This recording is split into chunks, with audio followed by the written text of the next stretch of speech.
Good morning mga kagala. Ayan, napunta pala kami sa Infanta, Quezon. Ayan, from Quezon City. Ito ay dinayo namin sa Infanta para lang kami ay mag-swimming. Ayan mga kagala. Ito ay morning pa, umaga. Kami ay naglakad-lakad muna habang nag-aantay kami ng maalmusal. Kaya ayan, kami ay naglakad-lakad muna. Ayan pala yung kanilang dragon boat. Ayan o. Binababa lang yan mga kagala kapag may arkila, may sasakay dyan. Kompleto yan. Mayroon ng life jacket yan. Ayan, nandiyan. Ang laki ng ano na yan. Ibinaba yan nung medyo tanghali na, ibinaba na yan eh. At may sumakay eh. Ayan mga kagala oh.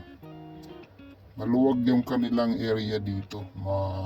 Maganda yung kanilang pwesto. Maganda. Tsaka hindi lang ito yung beach. Marami yan magkakatabi. Itong napuntahan namin ay Tando Beach. Ayan. Nakikita ko to sa vlog ni Alvin eh. Ayan mga kagala. Tando Beach. Kung gusto niyo mag-swimming, ano ko yung mga cottage nila dyan. Yung kung magkano yung renta. Ayan. Ito, mayroon din silang palaruan dyan na swing, duyan. Kaikot-ikot ka lang dyan. Sumakay nga kami kagabi dyan.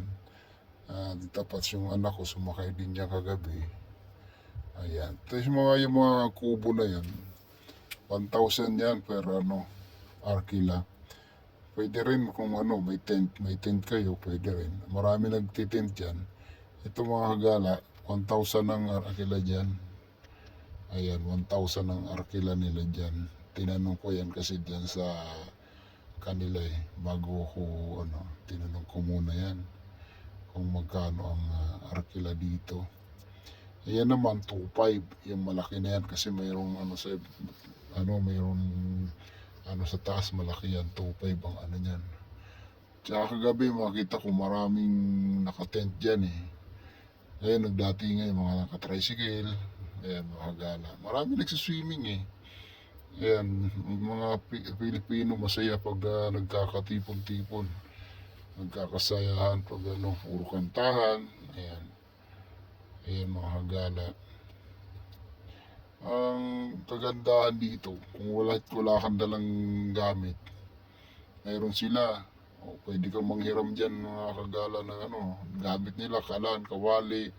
At saka ito, pag sawa ka na doon sa dagat, pwede ka rito sa swimming pool, mababaw pang bata. Ayan, yung mga bata dyan, pwede dyan sa swimming pool.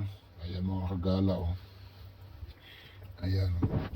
Mababaw lang yan, pambata lang yan. Kung ayaw na nila sa dagat, pwede ka dyan. Pwede sila dyan. Kanina marami naliligo dyan eh. Ito yung aking may bahay. Ayan.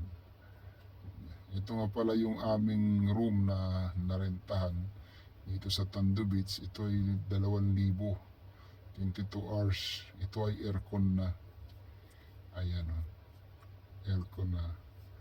At may CR na rin sa loob. Ayan mga kagala. At ito yung anak ko naghuhugas. At ito naman yung service ko from Quezon City. Ito lang kasi yung pag-aari ko. Ayan mga kagala. Yung aking service papunta sa Infanta. Ayan. Ito yung kanilang view. Ayan. Andyan yung bahay ng may-ari. Pag gusto mong humiram ng gamit, pwede kang humiram. Mag-iwan ka lang ng ID. Ayan mga kagala, nagluto nga pala yung nanay ko ng biko. Ayan. Ito ang masarap dyan, yung kainan. Ayan naman ang masaya sa pamilya pag ganun kainan. Ayan. Ayan mga kagala. Babalikan natin yung swimming pool. At siyempre, malapit na maluto ang biko. Ayan na yung biko. Masarap. Thank you for watching. Masarap kainan.